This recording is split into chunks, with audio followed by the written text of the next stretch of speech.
eso. No sé quién quiere partir con alguna pregunta, duda.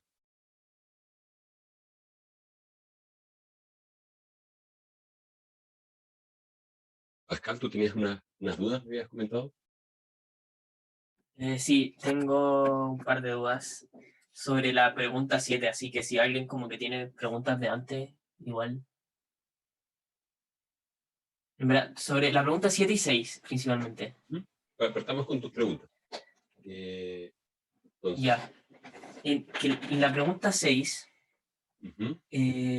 despejé como todo y me quedó una fórmula, pero con respecto a la velocidad angular y a la posición, pero no sé si tengo que como dejarla en función de teta y r o dejarla así nomás.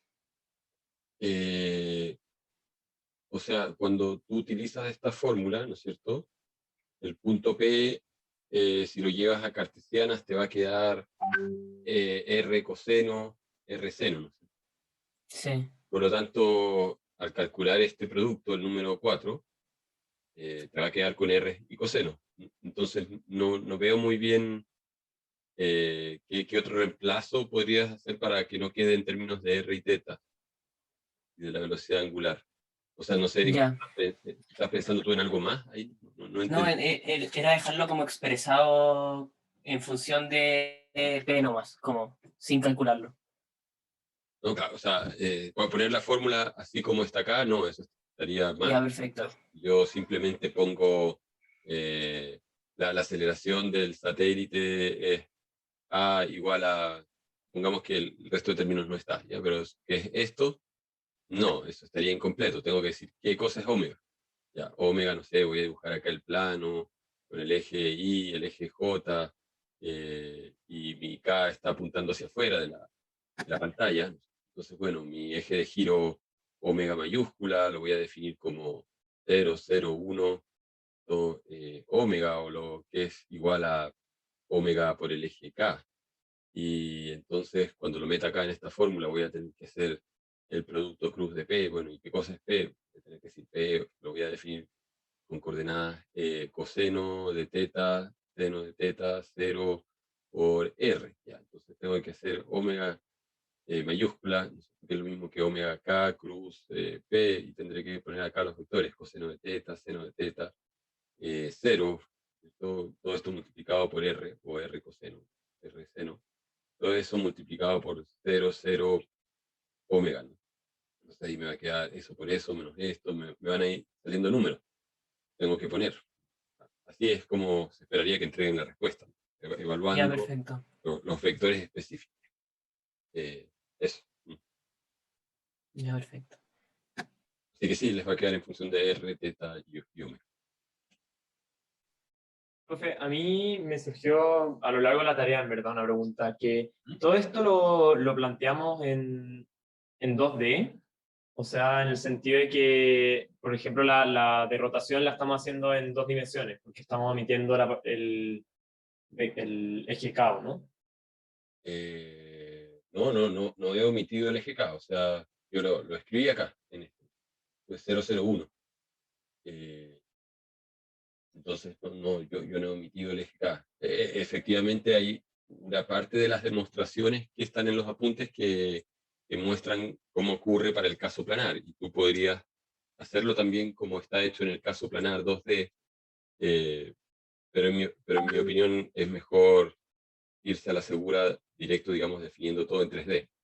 Si es planar, lo peor que va a pasar es que vas a tener siempre dos coordenadas que son 0 en el ómega, ¿no? Si está alineado.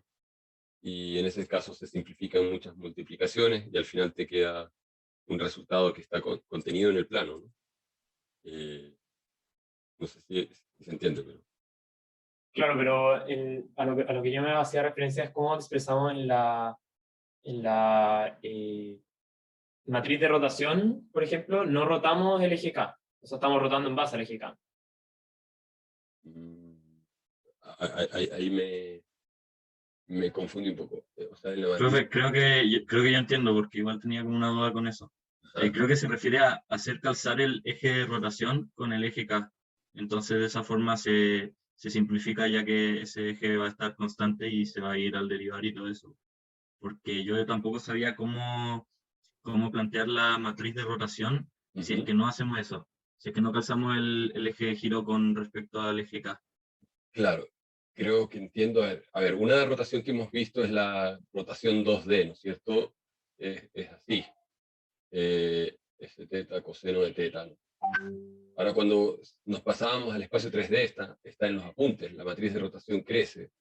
Es que estamos rotando con respecto al eje K, sigue siendo la misma matriz, pero aquí tenemos 0, 0, 1, ¿no? Y 0, 0. Entonces, eh, ambos caminos son posibles. El más general es usar las matrices completas. Depende de si voy a rotar en términos del eje K, del X, del Z. Ahí en cada problema pueden ver qué les conviene más. Pero si van a usar la forma 2D, entonces tienen que tener presente, digamos, que efectivamente el eje K es constante y que se va de ciertas expresiones, y van a tener que adecuar este producto cruz al producto, digamos, 2D. En el fondo es como que estuviesen diciendo, aquí nuestro vector P tiene coordenadas alfa por i más beta por j, y aquí la coordenada K da lo mismo, ¿no es cierto? Porque es como que están diciendo que no hay componente en el eje K, o que está en el plano, que gamma vale 0. Entonces, si gamma vale 0, aunque ponga el eje K o no, no sé si se entiende. Entonces, pasarse a 3D o a 2D es factible. En el caso de la pregunta 6, lo pueden hacer en 2D sin recurrir a la tercera coordenada, porque la tercera coordenada es 0.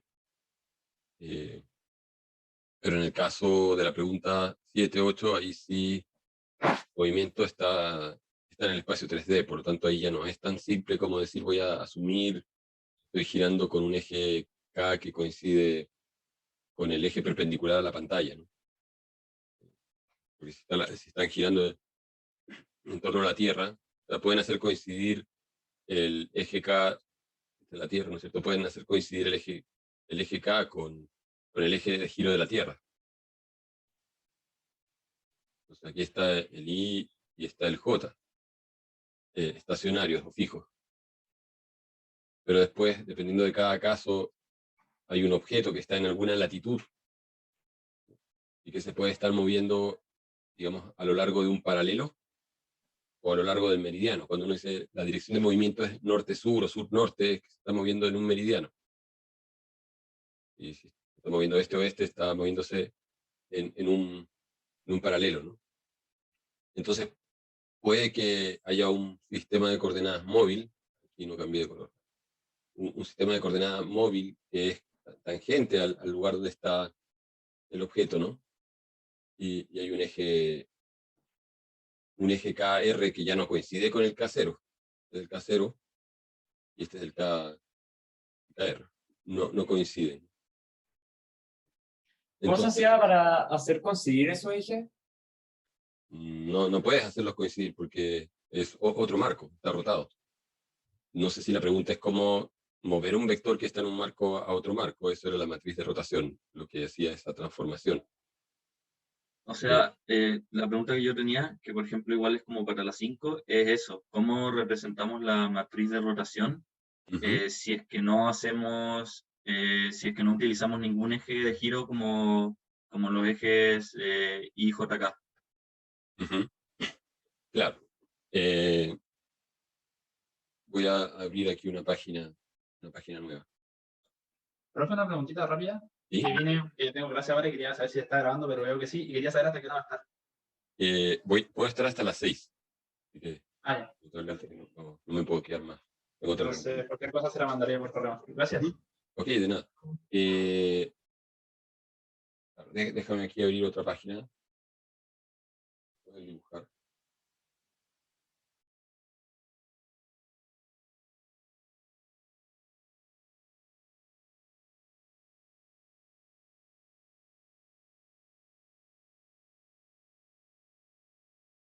Entonces, en los apuntes vimos, ¿cierto?, que si teníamos Es un recordatorio muy rápido, ¿no es cierto? Un vector en una posición, la llamamos la posición P1, y después lo giramos y lo ponemos en esta nueva posición P2, girando teta grados. Esa operación de encontrar el nuevo vector era la matriz de rotación multiplicado P1. Eso es para rotar un punto, una rotación activa. La rotación pasiva es equivalente, pero en vez de mover el punto P1, ahí, nosotros podíamos menos rotar el marco y girarlo hacia abajo. O sea, el marco original que estaba acá, I0, ahora está acá, en un marco I1. Entonces, la pregunta que uno se hacía, bueno, ¿cuál es la ubicación del punto en el marco 1? El punto P, el punto P1, que estaba ubicado en el marco 0, ahora lo queremos como un punto P1 ubicado en el marco 1. Y dijimos que eso era equivalente a hacer la matriz de rotación negativa. Eso, digamos, como concepto general, que si yo roto un marco, es lo mismo que menos rotar el punto, o es rotar el punto en la dirección opuesta. En segundo lugar, yo tengo un marco de referencia cualquiera, ¿no? Voy a hacer aquí el eje K, el eje Y y el eje J. 0, 0. Entonces, yo quiero ahora tener un marco que es rotado. Entonces, la matriz de rotación, este es mi nuevo eje I0, pero lo llamaríamos I1, porque cambió de dirección. Este es mi K1, y este ortogonal al anterior, aquí tendría J1. Aquí, ¿qué fue lo que hice? Fue rotar en torno al eje K, una cantidad, no sé, voy a poner phi grados. Entonces, aquí estoy haciendo una rotación en torno al eje Z o el eje K de phi grados. Y tienen que ir a los apuntes. Ahí está la matriz de rotación en torno a phi, que era muy parecida a la que ya habíamos visto. Sería coseno. A ver, en este caso estamos dejando constante el eje, claro. No, esta es la que ya habíamos visto, coseno menos seno de phi, seno de phi, seno de phi, 1, 0, 0, 0, 0. Ya. Y después, entonces, esto es como que aquí tenemos el globo terráqueo.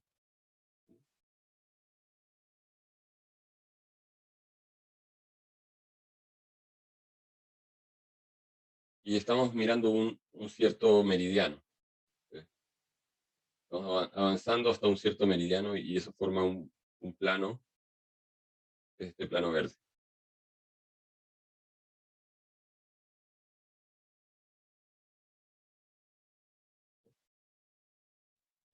Y ahora tenemos que elevarnos a una cierta posición de latitud. O sea, es como tomar el vector y rotarlo. Entonces, podemos aplicar una matriz de rotación. Depende de cómo lo hacemos. Si es una matriz de rotación intrínseca con respecto a los ejes del sistema girado, lo pondríamos acá una rotación en torno al eje J. Aquí estaríamos en torno a Y, una cantidad lambda, si esa es la latitud, ¿no? ¿Cuál es la matriz de rotación en torno a Y? Es la matriz que tiene un 0 en la segunda fila, segunda columna, y entonces aparecen los cosenos y senos. En la diagonal siempre están los cosenos, lambda, coseno lambda, y tenemos aquí que al rotar en torno a J, la magnitud Y decrece, Entonces hay un signo negativo. En la primera fila aquí tendríamos menos seno de lambda, y aquí estaría el seno de lambda. Revisen cómo se hacían esas matrices, vean los videos, porque hicimos la explicación para cada una de esas rotaciones en torno a I, J, K, intrínsecas o extrínsecas. Acá cuando digo intrínsecas es porque estoy rotando en torno al eje J del sistema que ya estaba girado, que no es lo mismo que rotar en torno al eje J del sistema original, o en torno al eje Y del sistema original. Entonces cuando yo hago estas dos multiplicaciones, me va a salir una nueva matriz, que es la operación combinada, pero que también la podría haber visto, y después si esto se lo aplico a un vector, ¿no es cierto? Un vector que tiene una cierta coordenada px, py, pz, esta operación me está llevando el vector desde la posición original. Podría haber partido con un vector aquí, justo alineado con el eje y, 0. Entonces ese vector habría sido el vector 1, 0, 0, y esta operación me lo debería dejar alineado y apuntando aquí en esta nueva ubicación, ¿no? En este nuevo lugar.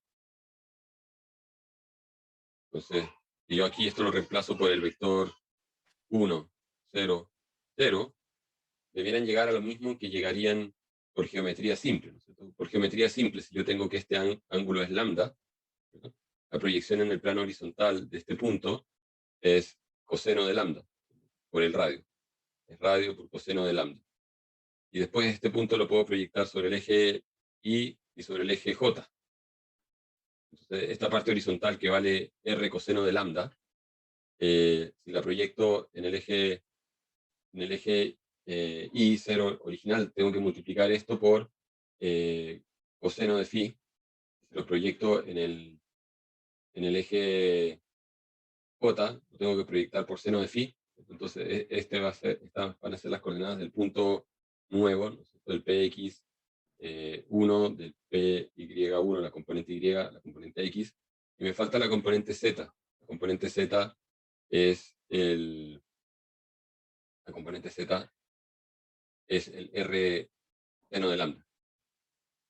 Entonces, tengo la componente z de este vector. O sea, este vector que une el origen de la Tierra con este punto en la superficie, tiene esta dirección en el marco de referencia inercial, en F0, en el marco de los ejes I0, J0. Entonces, perfectamente ustedes pueden saber en qué dirección apunta ese vector, y también pueden saber la dirección del vector opuesto. Entonces, en el caso del problema de la Torre de Pisa, se supone que tienen que ubicar dónde está la ciudad de Pisa, tienen que googlear, saber cuál es la latitud, longitud, saber cuál es la altura de la torre, a qué distancia están de la superficie.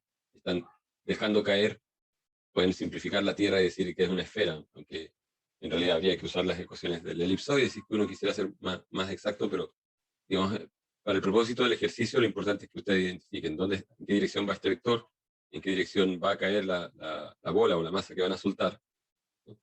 Entonces, si tienen el vector D, entonces la dirección de caída, la caída es igual al vector menos D.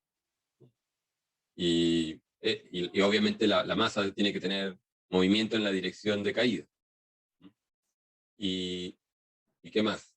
Si además la Torre de Pisa gira con la Tierra, inicialmente uno podría decir, hay dos cosas. Uno puede decir, a ver, en los problemas donde el objeto está sobre la superficie terrestre, el objeto se está moviendo con una velocidad en un círculo, ¿no es cierto?, que es un paralelo.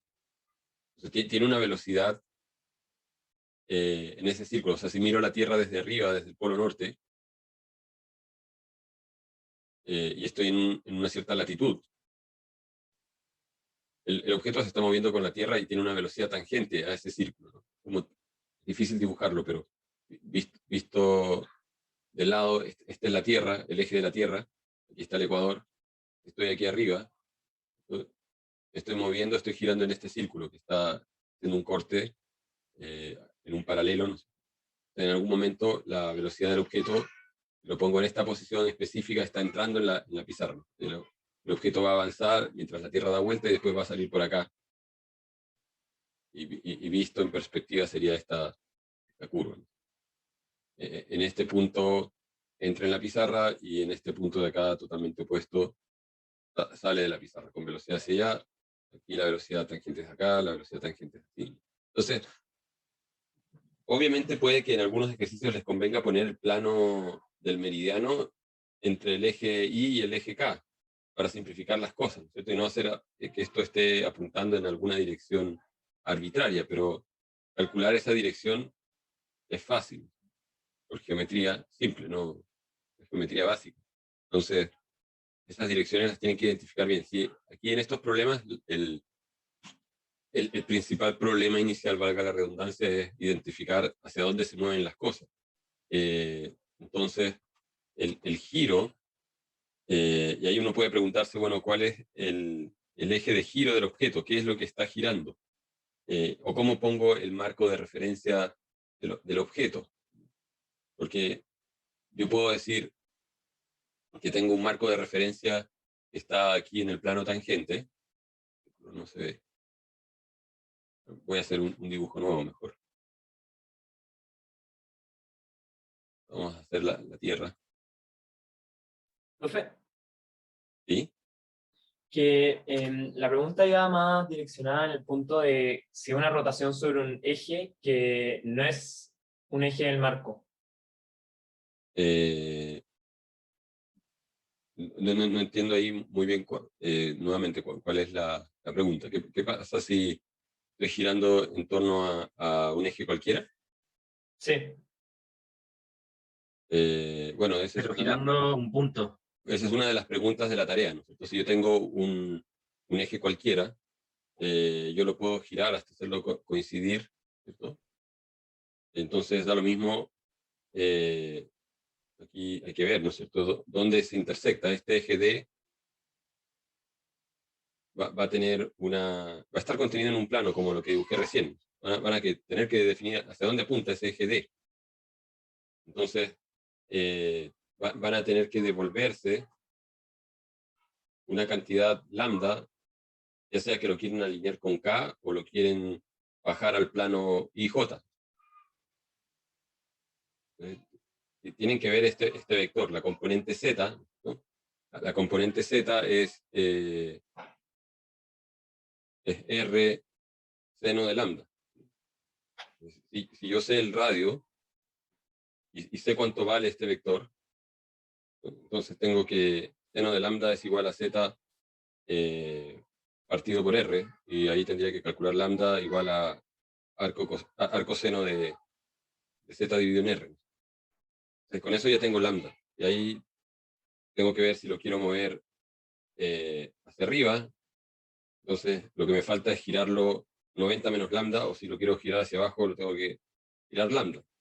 En torno a qué eje lo voy a girar lambda?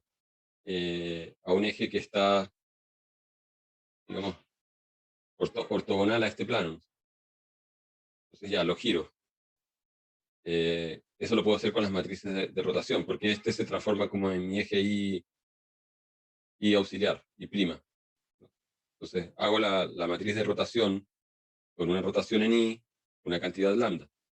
Y después, una vez que si es que bajé el vector y lo dejé aquí contenido en el plano IJ, ahora lo tengo que traer, ya sea al eje Y o al eje J, no sé, al que ustedes quieran moverlo, si es que lo quieren alinear con uno de esos ejes. Y aquí es lo mismo, o sea, y la punta de este vector quedó acá al bajarlo, tienen una componente que es la componente horizontal. Este vector va a tener una componente en el sentido Y. Va a valer algo, no sé, voy a decir que vale Px. Cuando lo proyecten sobre el plano IJ va a valer Px. ¿Ya? Y saben que esto vale el radio, ¿no? Vale el radio por coseno de lambda. Entonces tienen un triángulo y se forma un triángulo en el cual tienen esta componente, es Px, y tienen esta componente que es, o sea, P coseno de lambda, o R, perdón, R coseno de lambda. Entonces, la pregunta es cuánto vale este ángulo. Lo llaman phi. sería este ángulo de acá, phi. Entonces, ustedes saben que coseno de phi es igual a P dividido por R coseno de lambda. Y entonces, phi, ¿cuánto vale? Vale arco coseno de P dividido en R coseno de lambda. Y con este phi pueden construir la matriz de rotación en torno al eje K, ¿cierto? Para devolver esto hacia acá. Y ahí tendrían la alineación, ¿no? Tendrían la matriz de rotación, donde primero hicieron una rotación en torno al I', que es como la rotación en torno al eje Y, con un ángulo lambda, y después hicieron una matriz de rotación en torno al eje K con una cantidad pi. Entonces, estas son las dos rotaciones que alinean el eje. Ahí ya lo tienen alineado y hacen lo que quieren en torno al eje Y o al eje K. Depende de hacia dónde quieran llevar las cosas. Y si no, pero no necesariamente tienen que hacer esas rotaciones para traer en coincidencia, porque yo creo que se complican de más. O sea, si están pensando en hacer la pregunta 7 y la 8, trayendo el eje de giro en una situación particular en coincidencia con el eje K, están haciendo trabajo inicial que es de más, que está de más porque la fórmula, habíamos dicho que esa fórmula está hecha en coordenadas del marco del marco móvil, del marco rotatorio. O sea, lo que ustedes, en esta fórmula ustedes pueden meter cantidades, o sea, vectores que están expresados en el marco rotatorio o en el marco móvil. Entonces, si tienen ya las direcciones de los vectores en el marco rotatorio, lo que les conviene es poner todo en función de cantidades en el marco rotatorio. Si tienen algunas expresiones, velocidades, que les resulta más fácil expresarlas en el marco estático, las tienen que poner en coordenadas del marco estático. Lo que no pueden hacer, y eso es lo que les decía en clase, no pueden mezclar, ¿no? Cosas que están en un marco con las de otro marco. Por eso decía, si tienen la Tierra en algún lugar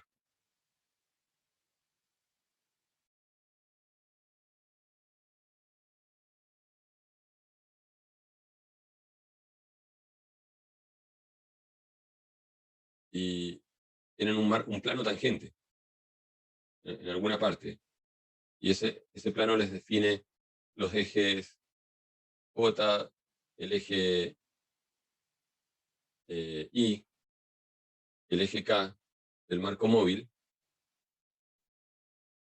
Entonces, el objeto del problema particular muchas veces va a tener una velocidad que, como decíamos, en el caso de la torre de Pisa, es cayendo a lo largo del eje K móvil, o moviéndose a lo largo del eje Y móvil. Y en el sistema móvil, si me estoy moviendo a lo largo del eje Y, entonces tengo velocidad v0, 0. Si me estoy moviendo a lo largo del eje K, tengo velocidad 0, 0 menos v, por decir algo. Pero esto es del marco móvil. Y después tengo aquí mi eje de giro, omega, que probablemente lo más fácil es expresarlo en el marco estático. En el marco estático, el omega es 0, 0, 1 por omega, pero eso está en el marco estático. Entonces, este vector en el marco estático, con las matrices de rotación, lo puedo llevar a un vector omega en el marco móvil. Tengo que encontrar la rotación del marco estático al marco móvil, que es lo que hicimos recién, con esas dos operaciones consecutivas, pero que en vez de moverme del móvil al estático, son del estático al móvil, desde el proceso al revés. Giro acá un cierto lambda, después me muevo a una cierta latitud. ¿Ya? Y tengo esa matriz que me lleva a un vector al otro marco, y lo multiplico entonces por el vector en el marco estático, el vector omega en el marco estático. Entonces ahora ya tengo este omega en el móvil. Entonces aquí meto el vector en el móvil, esto en el móvil, la posición del punto, si es que está en coordenadas del marco móvil, ese punto sería 0, 0, 0, si es que está centrado en el marco móvil. Y después tengo que tomar en cuenta la aceleración o la velocidad del marco móvil con respecto al marco estático. Si van a los apuntes, tal vez esa es la fórmula más general y la más clara. A ver si tengo los apuntes abiertos. Esta fórmula que está en la tarea es la misma que la fórmula que está aquí en los apuntes.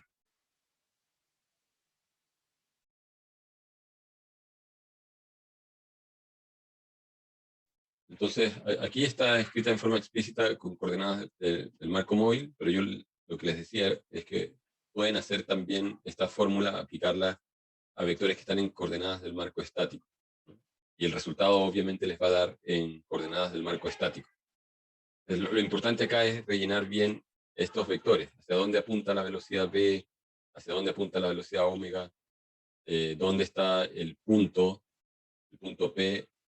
¿Cuál es el punto P? Es este de acá, y en relación al marco móvil. Esta coordenada P no es la posición del punto P en relación al origen del marco móvil, es la relación que tiene el punto P con respecto al marco móvil. Puede que en algunos problemas yo ponga el punto P justo aquí en el centro, en el origen del marco móvil, por lo tanto P es 0, y desaparece de... No tengo que calcular esto, pero sí tengo que calcular estos otros términos, porque voy a tener que calcular cuál es la velocidad del punto P, y el origen del marco móvil puede estar moviéndose. Entonces, el origen del marco móvil se está moviendo, ese origen es la velocidad del punto R. R es el origen en relación al marco externo. Ese punto se mueve. Entonces, estos términos, ¿no es cierto? La velocidad de P es la velocidad con que P se mueve con respecto al marco móvil, pero si P no se está moviendo con respecto al marco móvil, esta velocidad es 0. Entonces, este término es 0. P está en el origen del marco móvil, este término también es 0. Ok. Y como decía, si este P está en el origen, este término también es 0. Entonces, casi todos los elementos de la fórmula se van. Al final lo que tengo que preocuparme es cómo se mueve el origen del marco móvil. Y si es que el marco móvil tiene alguna aceleración, si es que el origen del marco móvil, este punto R, tiene aceleración o no tiene aceleración. Entonces, Una pregunta ahí. la fórmula, el punto es que tienen que pensar bien dónde están definiendo los marcos. Los pueden definir sobre el punto, los pueden definir sobre la superficie terrestre, los pueden definir en el centro de la Tierra, teniendo dos marcos que coinciden inicialmente, uno estático y el otro que gira. Son tres maneras de hacer las cosas. Obviamente, las tres pueden tener ventajas en ciertas situaciones o no, dependiendo de la dirección en que se mueve el punto. Y lo importante es, digamos, ser consistente al definir estas velocidades y vectores. No mezclar vectores que están definidos en un marco con expresiones que están definidas en otro marco, porque ahí es donde salen las cosas mal. ¿Sí? Ahí mi pregunta, el segundo término, de W, o sea, la velocidad cruz, Cruz. R. La velocidad está en el marco 0. La velocidad angular. Sí. Es ¿O la, está con velo- respecto al eh, marco?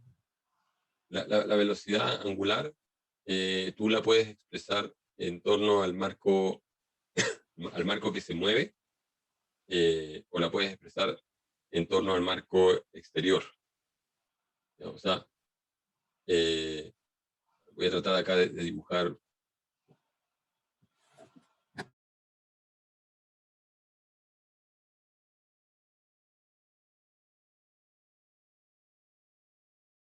Tienes un avión,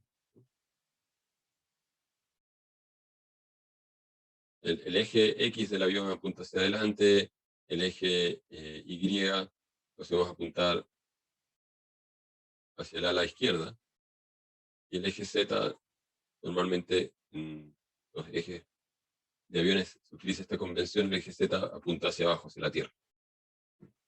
Entonces la velocidad angular yo la puedo definir como una cantidad de giro de magnitud U alrededor del eje X, una cantidad de giro usando, digamos, regla de la mano derecha, o sea, el dedo pulgar apunta en la dirección positiva del eje, Entonces, aquí el sentido positivo sería este, y aquí el sentido positivo sería una vuelta que hace así. Entonces, este sería U, pongamos acá otras letras. P, Q, R. ¿Ya? Entonces, el vector de velocidad angular de la aeronave sería un vector P, Q, R en coordenadas del marco móvil. Este X es el X móvil, o lo mismo que llamábamos el eje Y móvil, idéntico. Este Y sería el J móvil, y este Z sería el K móvil. Entonces, ese vector es lo mismo que haber dicho P unidades a lo largo del eje, o en torno al eje Y móvil, más Q unidades en torno al J móvil, más R unidades en torno al K móvil. Ese vector, o sea, si yo estoy diciendo que solamente estoy girando en torno al eje X, ya que este es mi vector de giro, estoy haciendo un roll, inclinando una ala con respecto a la otra. Si simultáneamente estoy haciendo una inclinación de la nariz, o sea, me voy en picada, estoy girando el avión en torno al eje Y.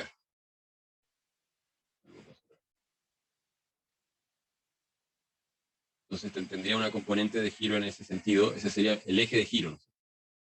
Y si estoy haciendo un roll y un pitch, o sea, el pitch es la inclinación de la nariz al mismo tiempo, entonces mi vector de giro es algo que apunta, es la combinación de estos dos vectores, ¿no? La cantidad que tenga de roll y de Q al mismo tiempo. O sea, puedo inclinarme hacia el lado y al mismo tiempo bajar la nariz. Y si además hago una tercera componente, entonces el vector de giro apunta en coordenadas del marco local al avión en cualquier dirección. No necesariamente está alineado con alguno de los ejes principales del avión. Y en la fórmula lo reemplazo por... Este sería el omega. Entonces, perdón. Entonces, si tengo ese vector omega, ese es el vector omega que voy a usar acá, y voy a tener que usar la velocidad del centro del avión en ejes que están definidos en el marco móvil. O sea, si el avión, yo digo, se mueve a lo largo de X, mi vector velocidad en el marco del avión va a tener una velocidad X, y supongamos que no tengo un viento cruzado, o sea, no me está empujando el viento de lado desde la derecha o desde la izquierda. Entonces, en ese marco diría que tengo 0, y que tampoco tengo una corriente de viento ascendente ni que me baje, entonces también diría 0. Si tuviese viento de lado, tendría que ponerle ahí la velocidad lateral que puede tener el avión. ¿Ya? Entonces, una posibilidad es hacer todo en coordenadas del marco móvil, como en este ejemplo del avión, o puedo pasar este vector omega que tiene coordenadas del marco móvil a coordenadas del marco de la Tierra inercial, el que está quieto y que no se mueve, está por aquí afuera, lo voy a llamar I0, J0, K0, pero para poder hacer eso, yo necesito saber cómo está orientado el marco. Aquí podría tener el avión volando, digamos, hacia arriba.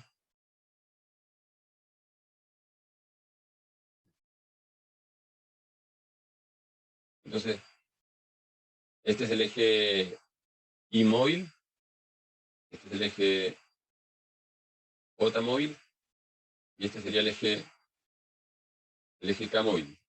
Y tengo una rotación de este marco con respecto a este de acá. Y ahí esa rotación uno la puede codificar de varias maneras, pero yo les mencionaba, está la notación de los ángulos de roll, pitch y yaw, que son los giros en torno al eje X, Y, Z, en una cantidad teta, una cantidad psi, una cantidad phi.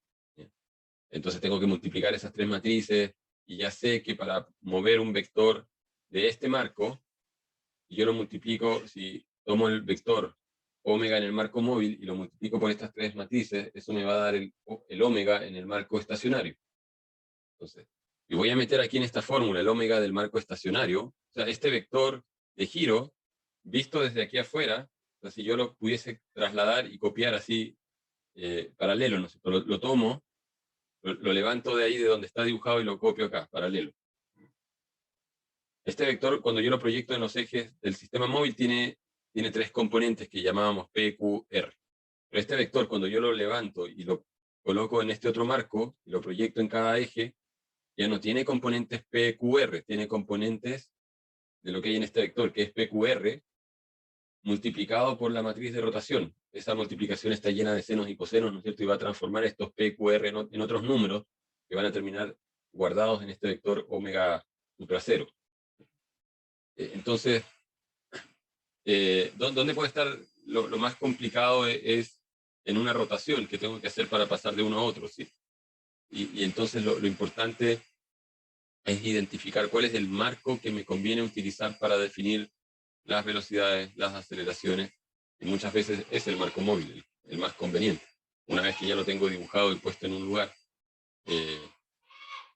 eso. No sé si hay alguna pregunta, algo en el chat acá.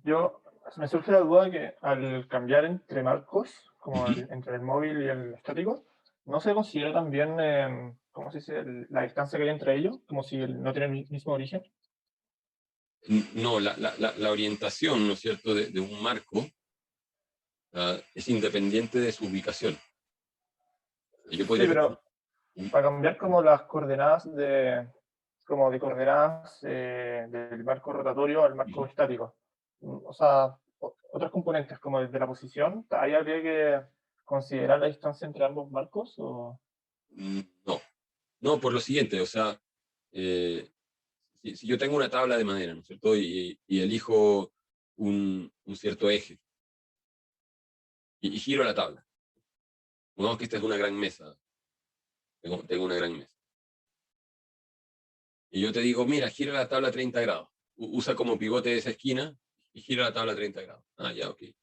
Voy a tener una nueva tabla que va a estar inclinada así. Ya. Entonces la orientación con respecto a un marco externo, exterior, ¿no es cierto? Cambió y tengo ahora 30 grados.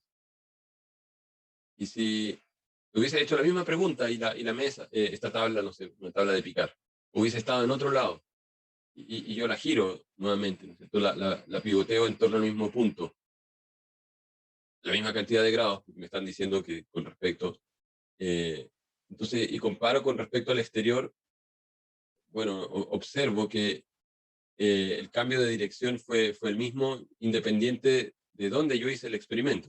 Entonces, la reorientación de un objeto no tiene... el vector orientación, si yo les digo, bueno, díganme cuál es la orientación de este vector, deberían decir, bueno, la orientación de este vector va a ser, esto vale teta, va a ser coseno de teta en el horizontal, y en el vertical, la componente vertical de este vector va a ser seno de teta. Y si yo les digo, pero si hubiesen hecho el experimento acá, bueno, es lo mismo, da lo mismo si yo lo giré aquí o lo giré aquí.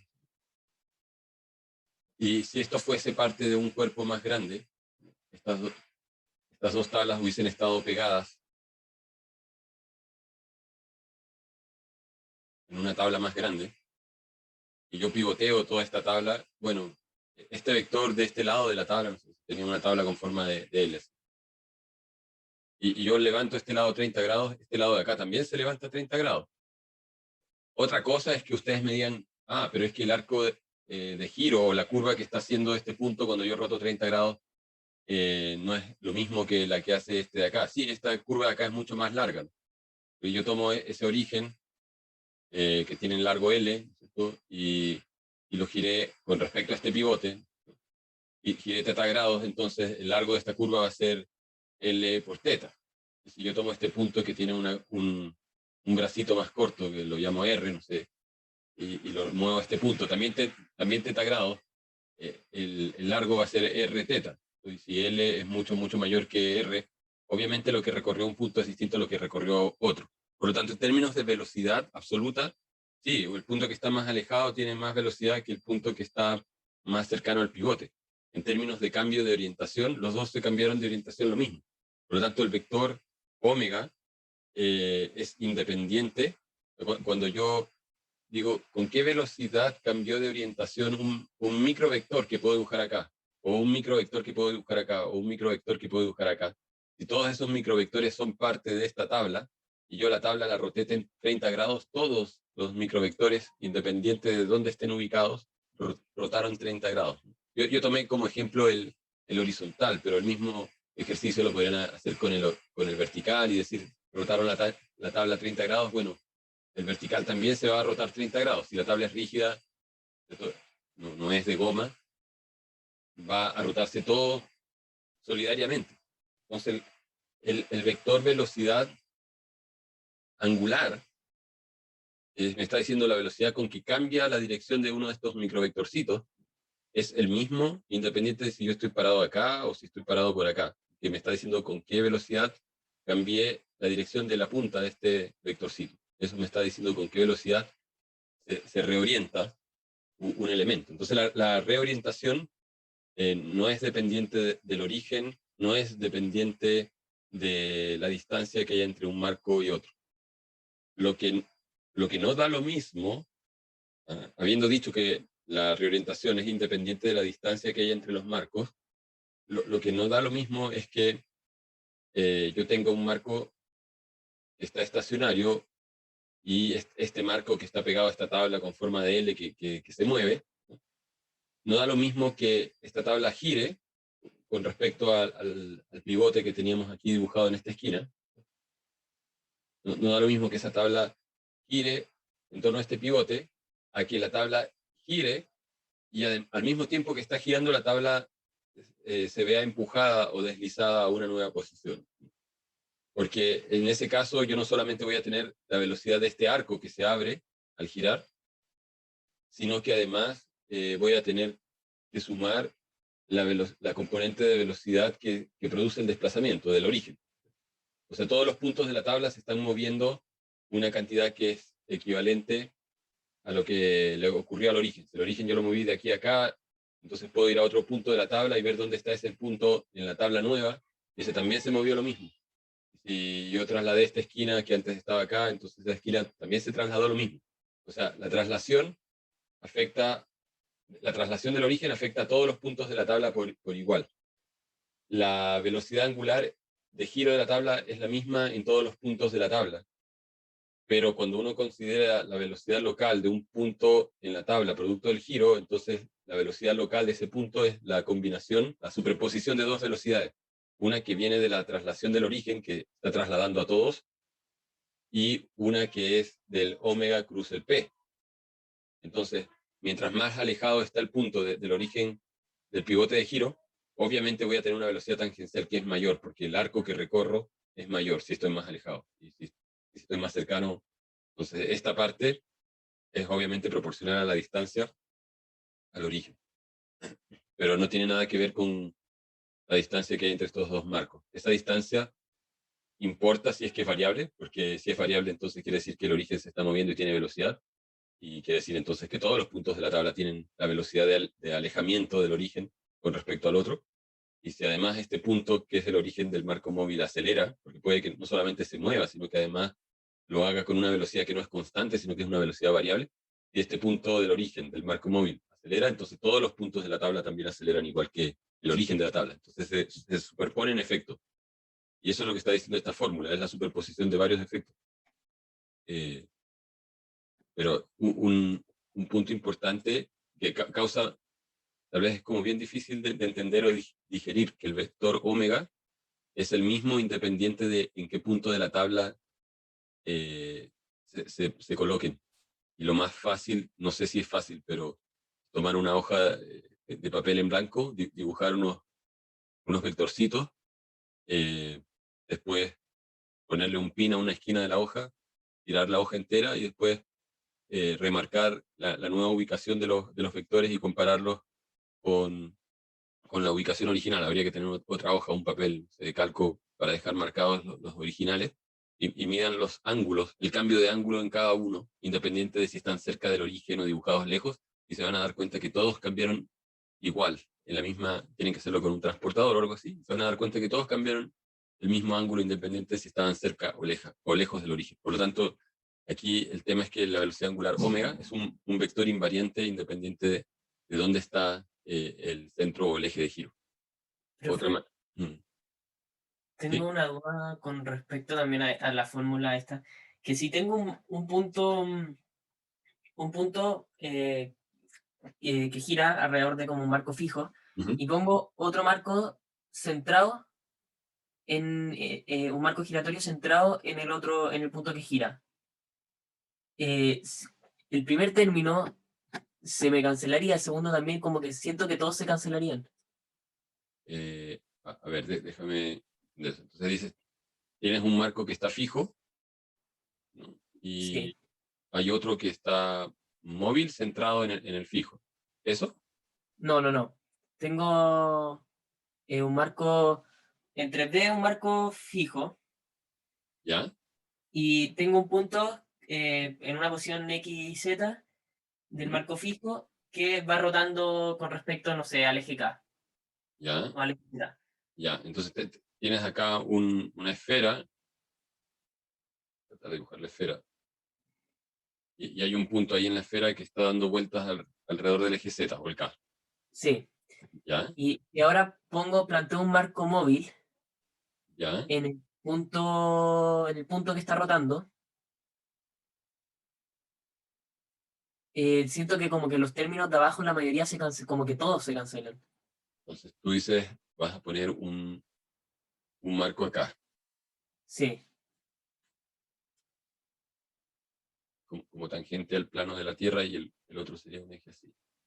sí, Ya. rotatorio. Rotatorio. Ujú. Y que está como girando con el punto. Claro. Entonces, el origen de este marco, que sería la posición R, ¿cierto? Es un vector que visto desde el marco externo, ¿cierto? Cambia, no es constante, ¿no? O sea, en el fondo tengo el marco estático y me estoy moviendo como en una especie de cono con el R. Sí. Ya. Y Y esa sería B, en la fórmula sería B, R mirado en M, ¿no? claro, entonces dependiendo de dónde está tu objeto, ya, supongamos que aquí está tu objeto en el origen del marco móvil, entonces P sería 0,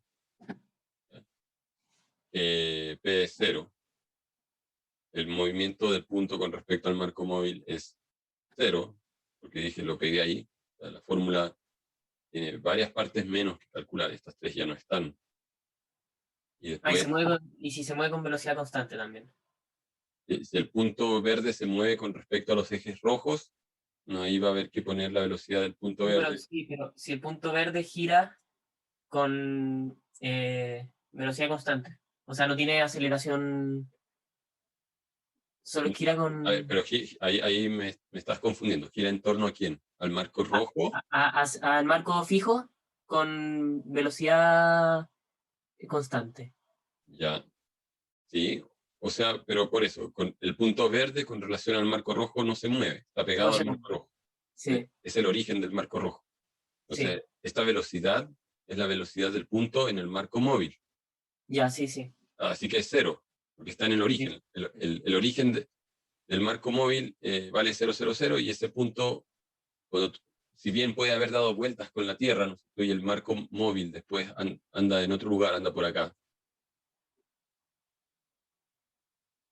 El punto verde sigue pegado al origen de ese marco.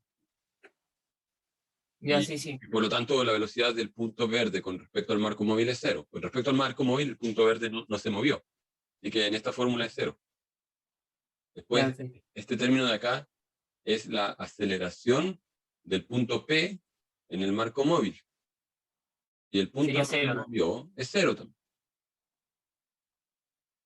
¿Ya? ¿Y qué me queda? Me queda esto. Y me queda esto. Ahí es donde está el tema. Entonces, ¿cuál es la velocidad del origen? Si dibujo la Tierra vista desde arriba y el punto verde anda por acá, ese vector velocidad, suponiendo que el punto verde no se está moviendo hacia el norte, ¿no? Se está girando como en un paralelo. Entonces la velocidad instantánea de ese punto está contenida en el eje, y no sé si este es el eje Y, pero supongamos que es el eje Y. Este es el J y este es el K móvil. Entonces, esa velocidad está contenida en el eje Y móvil. El K móvil estaría dibujado acá y el J móvil estaría dibujado acá. Lo que pasa es que desde la perspectiva en que dibujé coinciden. Ahí tendríamos parte del K móvil y parte del J móvil. En el marco móvil, esa velocidad va a ser la velocidad tangente que va a depender del radio de este círculo. Por un momento pongamos que ese radio es R. No es el radio de la Tierra, es un radio más chico, ¿no? R. Y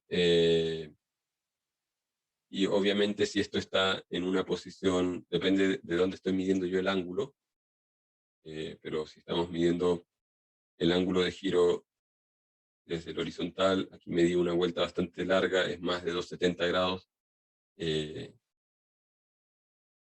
o no midamos toda esa vuelta, midamos desde acá. Y decimos que eso es un ángulo θ, entonces el vector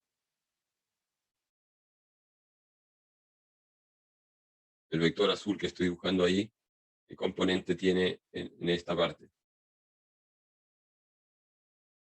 Tiene componente R coseno de θ. Y en esta parte de acá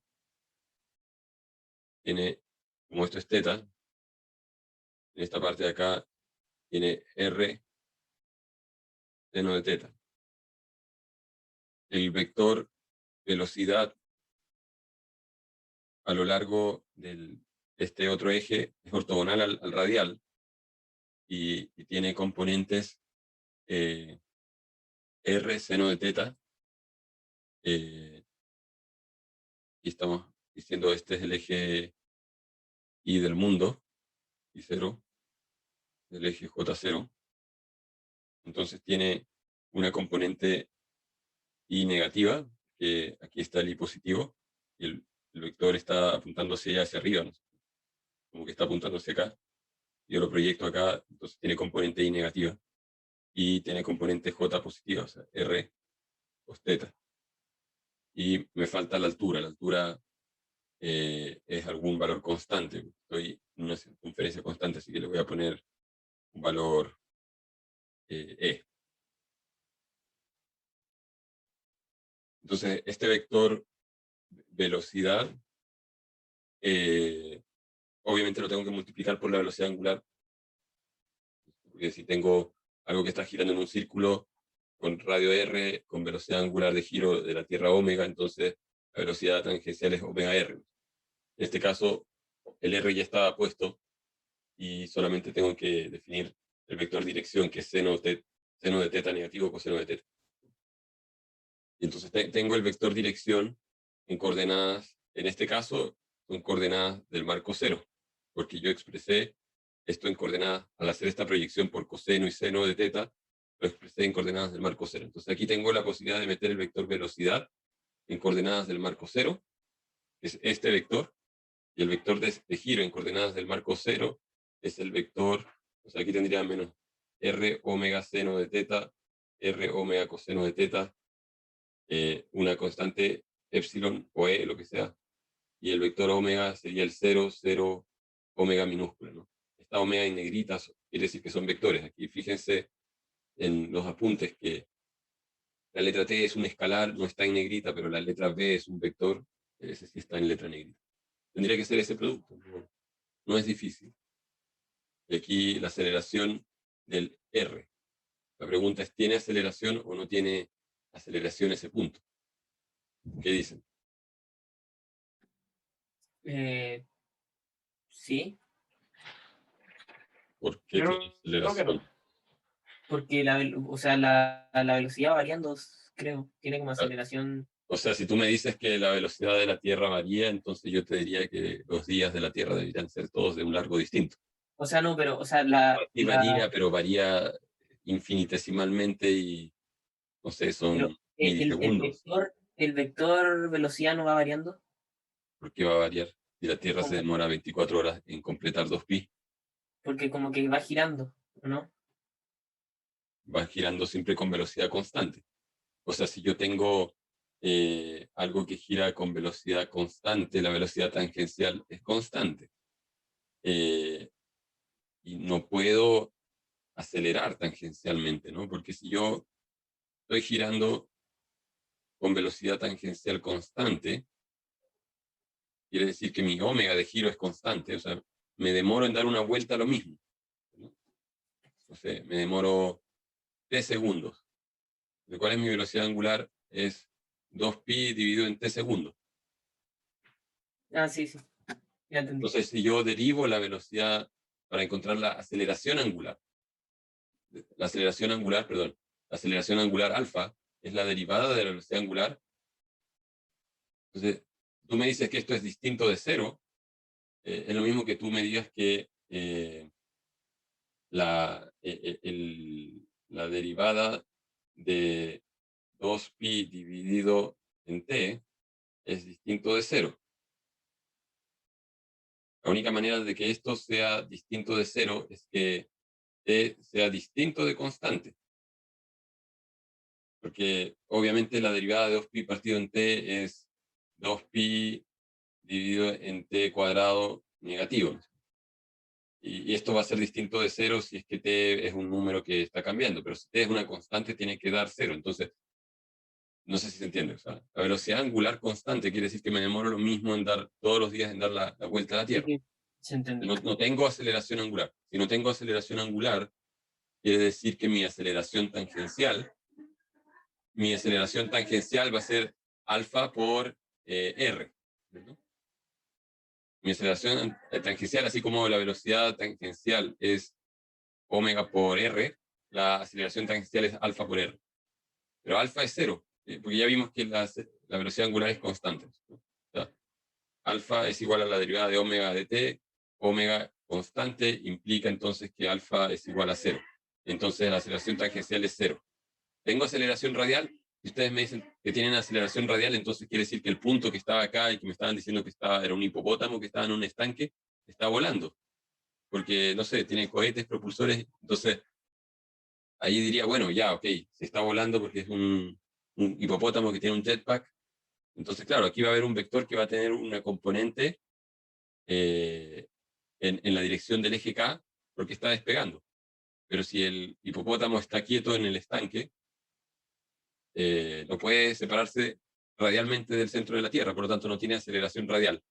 Ya dijimos que no tiene aceleración tangencial porque la velocidad de giro es fija, entonces esto va a ser cero también.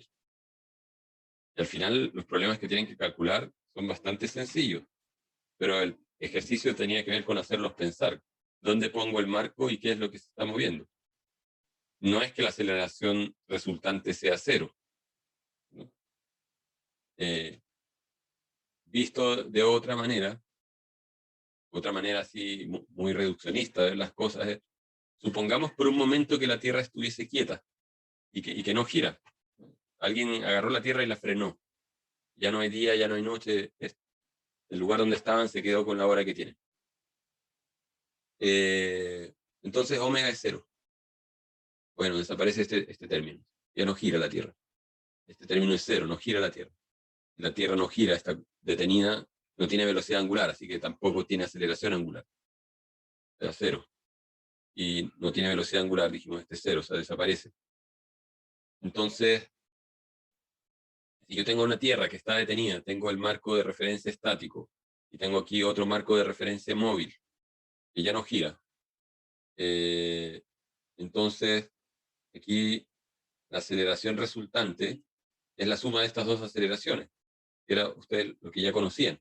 O sea, en física lo que ustedes probablemente les enseñaron es que la aceleración de un punto, o sea, porque todos los problemas de física generalmente son como lineales, ¿cierto? Entonces, si yo tengo aquí un observador estático que está mirando desde afuera a alguien que va en un tren, el típico ejemplo, y uno dice, bueno, la persona que anda en el tren además está caminando sobre el tren.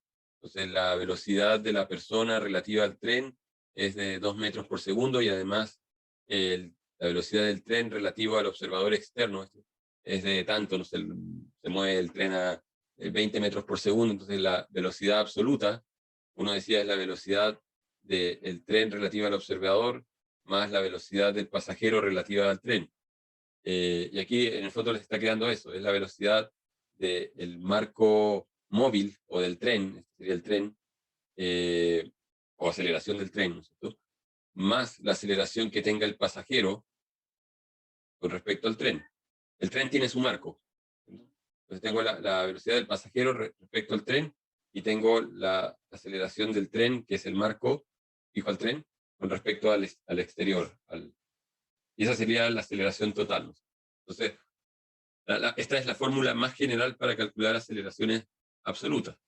Tengo que ver cómo se mueve el pasajero o lo que sea que va en la cosa móvil con respecto a los ejes del marco móvil, o sea, este término de acá, cómo se mueve el marco móvil con respecto al marco fijo, es este término de acá, y después, si el marco móvil, por mala suerte, es un avión, una cosa que gira, un satélite, una nave, un barco, además tengo que sumarle las aceleraciones y velocidades que resultan de que aquí teníamos esta tabla imaginaria, que en el espacio se mueve o la hago girar, y no da lo mismo si estoy en el pivote de la tabla o en un extremo de la tabla, porque recorro arcos que son de distinto largo, ¿no es cierto? Dependiendo de a qué distancia estoy de ese pivote, ¿no es cierto? Entonces, estos términos adicionales tienen que ver con el giro en este pivote. Y además, la tabla no solamente pivotea en torno a este punto que está clavado en la superficie de la Tierra, sino que ahora suelto la Tierra y la dejo girar, la empiezo a hacer girar, aparece un movimiento del origen y aparece una rotación de todos estos vectores, porque ahora se empiezan a reorientar, ¿no es cierto? Bueno, y ahí es donde se complican las cosas porque empiezan a aparecer estos términos, ¿no? Y bueno, lo que quiero acá transmitir es que esos términos, en general, en robótica no son tan despreciables.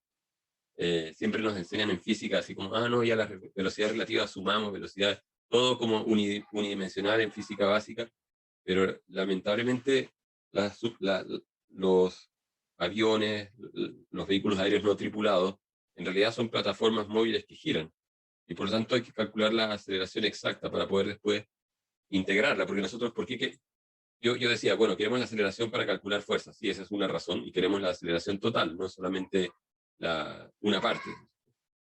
Uno podría, digamos, hacer como el supuesto simplista de que las cosas no giran y quedarse solo con estos dos términos, pero si las cosas giran, además, hay energía asociada en el giro.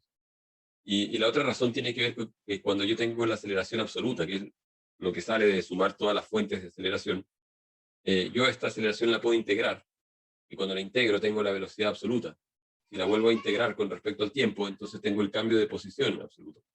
Para controlar un dron, ¿no es cierto? Si tengo un dron que está volando encima de la superficie de la Tierra, y lo tengo que llevar varios kilómetros de un lugar a otro, tengo que contabilizar el hecho de que lo estoy mirando desde un marco que se mueve. Entonces, cuando yo lo miro, en realidad, el dron puede tener velocidades que están medidas con respecto al punto del observador, pero el observador además se mueve, por lo tanto tengo que sumarle esas componentes. Si no, voy a cometer un error. Al integrar, si yo integro esta ecuación, pero no puse algunos términos, estoy integrando algo que le faltan acá cosas. Por lo tanto, el resultado, a la velocidad también le faltan cosas, y al cambio de posición le van a faltar cosas. Entonces, mi cálculo finalmente va a terminar diciéndome que el vehículo o lo que sea, la aeronave, avanzó menos de lo que realmente avanzó, o que avanzó en una dirección que en realidad no es la dirección en la que finalmente terminó, en la posición en la que realmente terminó, porque quité cosas de la fórmula. Entonces, bueno, eso es la razón de por qué usar esta fórmula, que es la más general. Y lo más difícil al principio es entender cómo relleno cada término. Pero si después empiezan a pensar, van a dar cuenta que no, tan difícil tampoco no es, porque hay muchas cosas que se hacen cero en general. A menos de que haya, como les digo, una velocidad relativa del punto con respecto al marco. O sea, en el caso de la nube, Y ahí hay dos maneras de hacerlo, porque yo puedo poner un marco de referencia en la nube, no en la nube de Amazon o de Google, me refiero en la nube de verdad. Entonces aquí está nuestra nube de verdad. Entonces yo puedo poner un marco de referencia metido dentro de esa nube y considerarla como un objeto sólido. Entonces esa nube, si no hubiese viento, sería una nube que se va moviendo con la superficie de la Tierra. Es como el caso del hipopótamo. El hipopótamo lo puse en un estanque y se quedó ahí durmiendo. Y claro, va a dar vuelta con la Tierra y va a tener la velocidad que tiene la Tierra al girar. Ese vector velocidad ya lo habíamos calculado. Si la nube fuese una nube de plomo que está puesta ahí en un lugar y se da vueltas con la Tierra, va a tener la velocidad que tenga la Tierra en ese punto, en el punto tangente. O si es que hay que elevar, porque la nube además está a 1000 metros sobre el suelo, bueno, habrá que calcular una esfera imaginaria distinta, ¿no es cierto? Ahora, la nube está en una Tierra que tiene un radio mayor, podrían decir. En vez de ser 6000 y algo kilómetros, van a ser, ¿cuántos? Bueno, 6000 kilómetros más 1000 metros, o sea, más, va a quedar en 6001 kilómetros, ya. Y está la nube en 6001 kilómetros. Si además la nube se desplaza, bueno, ahí tendrán que añadir la componente de desplazamiento de la nube en la dirección particular que diga el enunciado, y esa es una manera de hacerlo. La otra manera de hacerlo, ¿no es cierto? Es decir, yo tengo un marco estacionario que está clavado en la superficie de la Tierra, verde color acá. Entonces está la Tierra y tengo un marco que lo dejé acá en la superficie de la Tierra. Y la nube está un poco más arriba, en el eje Z. Aquí está la nube, ¿no? Y la nube se mueve con respecto al marco verde. El marco verde a su vez se mueve con respecto al centro de la Tierra, porque el marco verde gira con la Tierra. Está pegado al estanque del hipopótamo, ¿no? Y se mueve con el estanque del hipopótamo, pero además la nube pasa por encima del estanque del hipopótamo y tiene una cierta velocidad relativa al marco verde. Si ese fuese el caso, entonces este V sub P no es cero, es el V sub P que tenga la nube relativa al marco verde. Entonces eso es lo que tienen que considerar. En el enunciado, los ejes de dirección con respecto al marco verde son fáciles porque dije direcciones en el meridiano, hacia el norte o hacia el sur, o hacia el este o hacia el oeste. Si hubiese puesto algo más complicado, ahí se empieza a complicar todo. Se puede hacer, o sea, la gente que modela fenómenos atmosféricos tiene que considerar las direcciones de las partículas que forman la nube. Aquí estamos tratando la nube como si fuese toda una partícula puntual. Tienen que calcular el volumen de la nube, buscar, googleen ahí cuál es la densidad típica de una nube, y ahí van a saber cuál es la masa de la nube. Con eso pueden calcular cuál es la fuerza que actúa sobre la nube y en qué dirección actúa. No es solamente la aceleración simplista de sumar estos dos términos. Esa es una parte. Además, como decíamos, el problema es que estamos mirando la nube desde un marco que gira. El marco verde gira con la Tierra. O si el marco verde lo pegamos a la nube va a estar con un marco que también gira.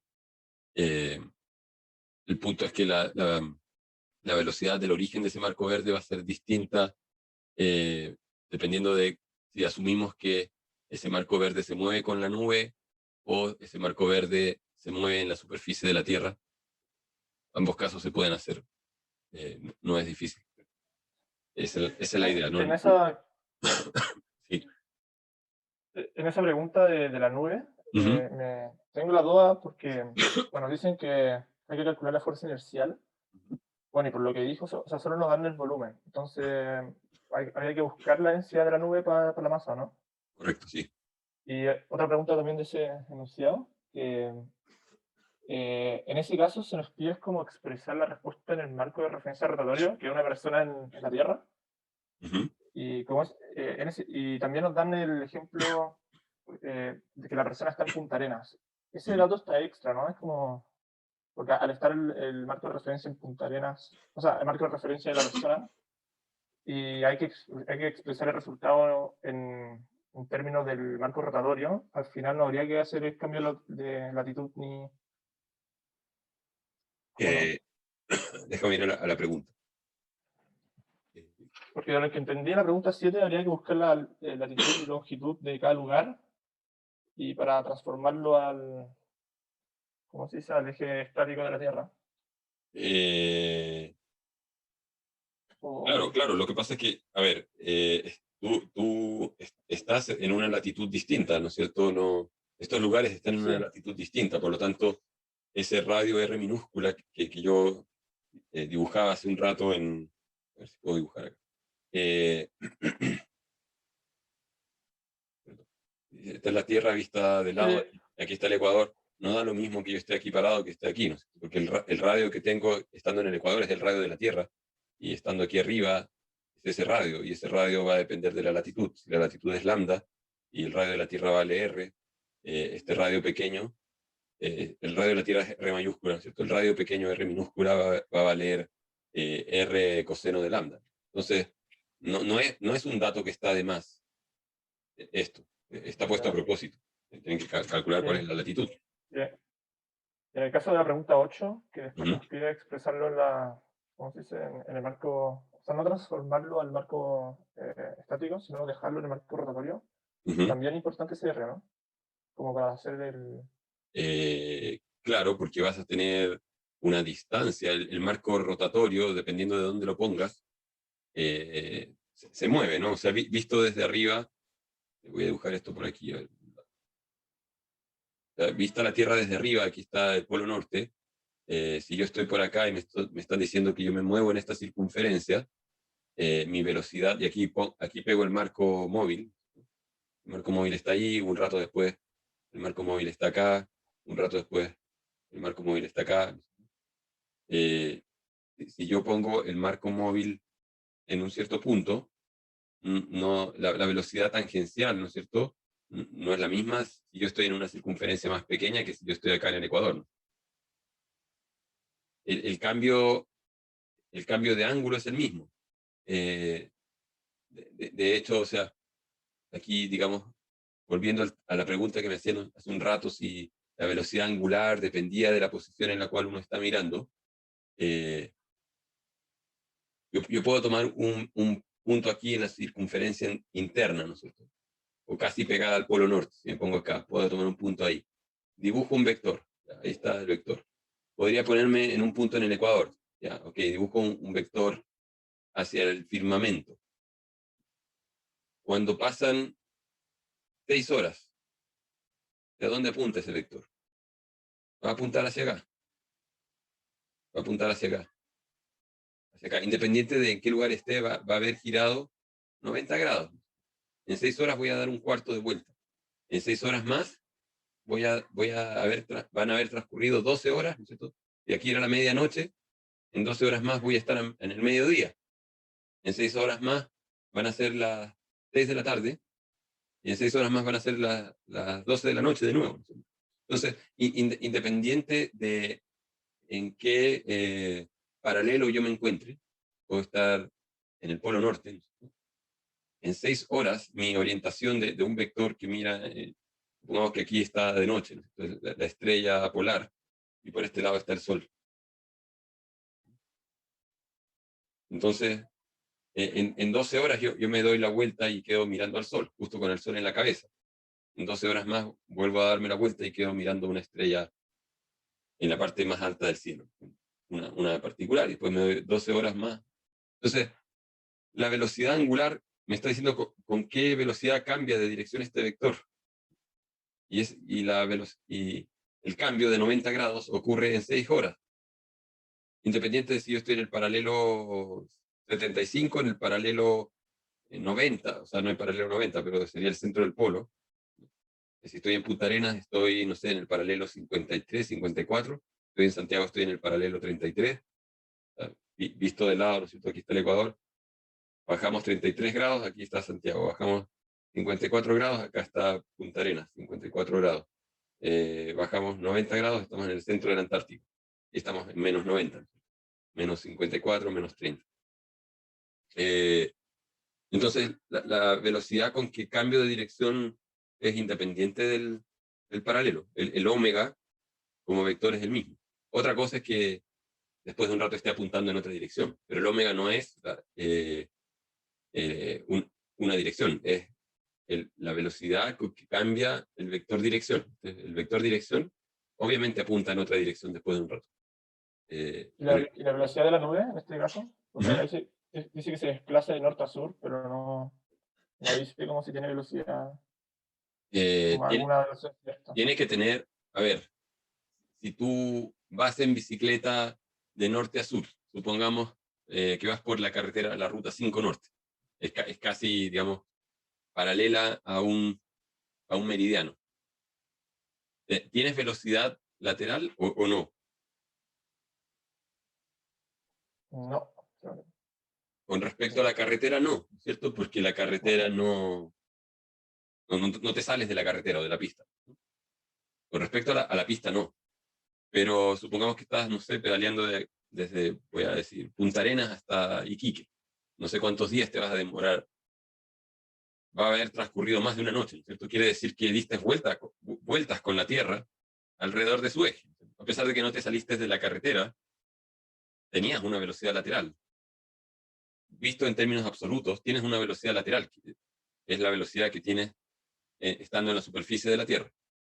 Vas a tener que calcular ahí el radio del punto donde estés, multiplicado por el ómega de la Tierra, ¿no es cierto? Y eso te va a dar tu velocidad lateral. Te mueves con la pista. No se nota, pero estás moviéndote con la pista. Y si tú no tuvieses velocidad lateral y pudieses como flotar sobre la carretera, ¿no? Fueses un dron y esperas varias horas y tú realmente estuvieses quieto con respecto a la Tierra, la carretera va a pasar por abajo tuyo y va a dar vuelta. O sea,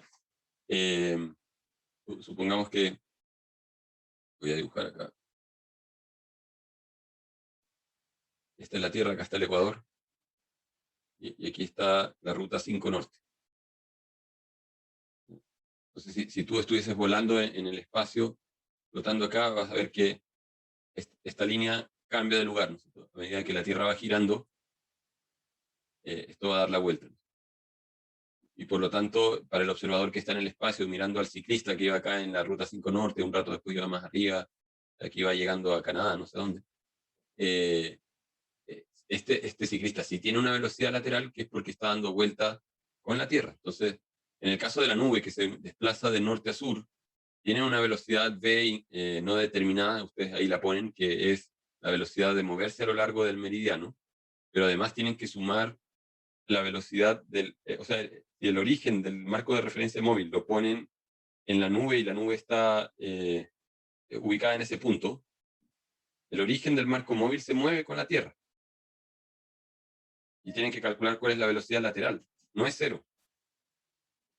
Si no, quiere decir que la nube estaría sobre nuestra cabeza y nosotros nos vamos con la Tierra, nos está girando y la nube se queda ahí, se aleja de nosotros. Pero si la nube, nosotros la vemos encima de nuestra cabeza y decimos, mira, esa nube se va hacia el norte, pero no vemos que se está moviendo hacia el lado, es porque también tiene que tener la misma velocidad lateral que tiene la Tierra, ¿no es cierto? En el punto, como la velocidad tangencial, en el punto donde está la nube. No sé si se entiende. Profe, tengo una duda respecto a eso, que no entendí muy bien el enunciado. Aquí necesitamos como el eje, como rotatorio, el eje donde está el observador, ¿o no? El observador, tú lo puedes poner en el marco fijo o en el rotatorio. Ese también es un concepto que tal vez no puede ser confuso, pero el observador en general puede estar parado adentro de una nave espacial y orbitar la Tierra. Y ese observador tiene sensores, está midiendo cosas. O puede estar en la superficie de la Tierra, girando con la Tierra. O podría ser un observador imaginario que se colocó en un punto al centro de la Tierra. Cavó un hoyo hasta que llegó al centro de la Tierra y ahí se quedó quieto y mira todo desde el centro. Son tres observadores distintos, miden cosas en marcos distintos, y lo que estamos diciendo es que cuando usamos la fórmula para calcular las cosas absolutas, la fórmula que teníamos aquí, da lo mismo dónde está el observador, da lo mismo cuál de esos tres que dije, el que está en la nave espacial, el que está en la superficie de la Tierra, el que está en el centro de la Tierra. Lo que no da lo mismo es con respecto a cuál de ellos estoy definiendo los vectores.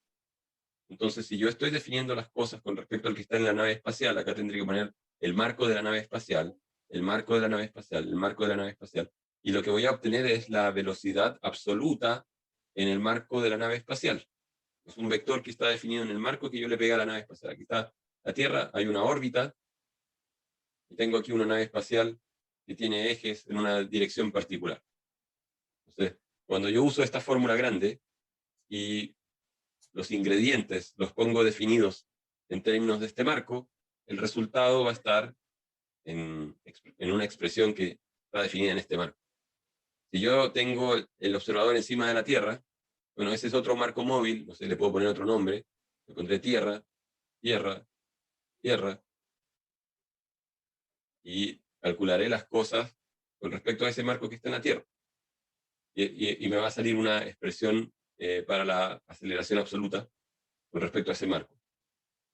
Pero hay que entender que las coordenadas de la expresión son coordenadas a lo largo de estos ejes, de los ejes de la Tierra, que no necesariamente coinciden en dirección con estos ejes del espacio, o no necesariamente coinciden en dirección con los ejes de la Tierra, del marco estacionario. Aquí hay un marco, de todos los marcos que uno puede elegir, hay uno que siempre se necesita, que es el que no se mueve. ¿Dónde lo pongo el que no se mueve? Yo dije el centro de la Tierra en el enunciado de la tarea, pero alguien podría haber dicho perfectamente, ¿y por qué no usábamos el centro de la galaxia? Y eso es lo que harían los astrónomos. Vamos a tratar de ubicar dónde está el centro de la galaxia, empiezan a mirar dónde se mueven las estrellas. Y vamos a referir todo a ese lugar. Ya, ok, nos ponemos de acuerdo y lo dejamos ahí.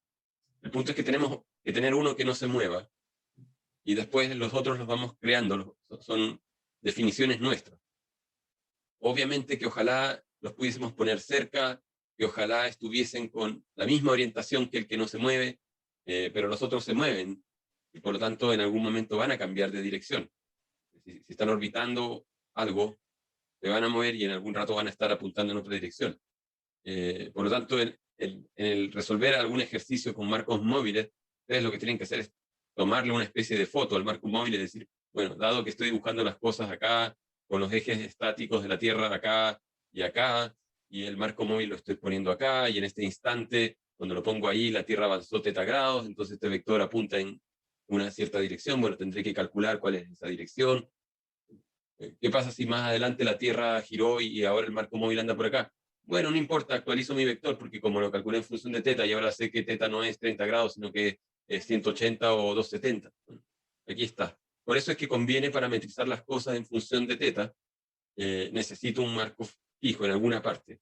En este caso lo puse en el centro de la Tierra, pero efectivamente yo podría haberlo puesto fuera de la Tierra. Les habría complicado la vida más todavía conceptualmente. No es difícil, pero no se habrían dado cuenta de que la orientación medida con respecto a algo que está en el centro de la Tierra o medida con respecto a algo que está fuera de la Tierra es la misma. Por lo que les decía en este ejemplo de la tabla como la tabla de Picard, ¿no es cierto? Yo giro la tabla de Picard con respecto a este eje externo y la pivoteo acá, o hago el mismo problema y la pivoteo más allá, y la pivoteo 30 grados, me da lo mismo si la pivotea acá 30 grados o la pivotea allá 30 grados. En ambos casos, el cambio angular fue 30 grados, y si ese cambio ocurrió en un segundo, entonces tengo 30 grados por segundo. Y ese omega, ese vector omega, aquí o puesto aquí, es el mismo. Entonces, el marco estacionario yo lo puedo poner donde me da absolutamente la gana. Pensar las cosas con un marco que está alejado en algún lugar extraño, cuesta mucho más. Pero eso es simplemente algo arbitrario. Entonces, el tema es que tienen que quitarse de la cabeza de que el observador está en el marco estacionario. No, el observador está en cualquiera de los tres marcos. El problema es que la cantidad observada por el observador tiene que ser corregida para compensar el movimiento de su marco y expresada como una cantidad absoluta, que se llama aceleración inercial en el caso de la aceleración. Algunos la llaman aceleración absoluta, y en el caso de la velocidad la llaman velocidad, en algunos libros la llaman velocidad inercial, y otros la llaman velocidad absoluta. Pero en ambos casos hay que calcular el valor absoluto, como si fuese visto desde algo que no se está moviendo. Ahora, si yo lo estoy mirando desde algo que se está moviendo, da lo mismo, pero sé que es el valor absoluto. Otra cosa es en ese valor absoluto en relación a qué ejes lo proyecté. Son dos preguntas o dos problemas que están mezclados. pero son dos problemas diferentes. El valor absoluto de un vector yo lo puedo proyectar en un marco o lo puedo proyectar en otro. Es una transformación de coordenadas. Es una cosa que ocurre por haber creado estas cosas artificiales que llamé marcos. La velocidad absoluta del punto es algo que va a ser fijo en el espacio, en el universo. Después tiene una expresión específica por definir esa velocidad o esa aceleración absoluta con respecto a un marco u otro. Entonces solamente para terminar, las cosas inerciales no necesariamente están expresadas desde el marco estacionario. Lo que estamos calculando es la velocidad absoluta. Por eso es que aquí en los apuntes yo dejé esta expresión que puede ser confusa. Estamos mirando la aceleración desde la perspectiva del absoluta, estacionario del marco O, proyectada en el marco M. O sea, esto es como si el sensor estuviese en el marco móvil y puse todos los ingredientes medidos en el marco móvil y obtengo la aceleración absoluta vista desde el marco móvil. Yo también podría haber hecho el ejercicio poniendo todo con O, cantidades expresadas siempre en relación al marco estacionario, y haber llegado acá a la fórmula AO en base a O, y me habrían dicho, ¿y para qué hace esto si es redundante O de O? No tiene sentido. Entonces estaba hecho con la intención de mostrarles que el absoluto yo lo proyecto en cualquier marco, en el marco que quiera, pero necesito todos estos ingredientes para poder calcularlo, el absoluto, o inercial, ¿cómo se llama? Eso. Yo me tengo que, lamentablemente estoy súper atrasado, tengo que desconectarme. No sé Muchas si hay alguna gracias. otra pregunta, si no me escriben. Ya. Cualquier pregunta le escribo. Muchas gracias, profesor. Mándenme un correo. Eso, que estén muy bien. Chao, Chao, chao. gracias.